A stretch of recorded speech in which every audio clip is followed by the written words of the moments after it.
الرحمن الرحيم. اخوانا اهلا وسهلا بيكم. النهارده احنا في السياحيه هنتكلم على ازاي تحافظ على النجيله بتاعتك، ازاي تحافظ على المسطح الاخضر بتاعتك. ما ينفعش يا اخوانا ان احنا نسيب النجيله تتدهور بالطريقه دي. تمام، دي اللي انتم شايفينها دي مرحله متاخره خلاص في الحشائش اللي بتطلع في النجيله.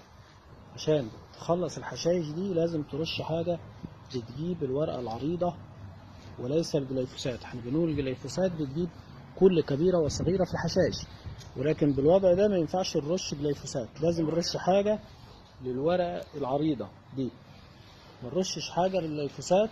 ده اللي هو الاول، ده اللي قال لي عليه. ايوه للورقة العريضة. دي قال. ايوه جرانستار. دي واعملها بالرشاش بالظبط يا ست اللواء. طيب ده يا اخوانا الجرانستار اهو، ده يجيب الورقة العريضة بس وما يجيبش معاك الايه النجيله. فلو حاجه زي كده، انما لو عندي دي ثمنها كام؟ النجيله الجرانستار لا سعره ما اعرفوش حاليا. طيب هو قال لي ب 35 البيت. هتلاقيها دلوقتي الضعف يعني. لا الجراند اللي وراه لنا دلوقتي سياده اللواء ده يجيب معاك الورقه العريضه. يعني لو انت عايز تخلص الورقه العريضه دي اللي انتم شايفينها نجيبه بالجراند ستار. اوعى حد يرش جليفوسات على نجيله، الجليفوسات بتكنس كل حاجه ايه خضراء.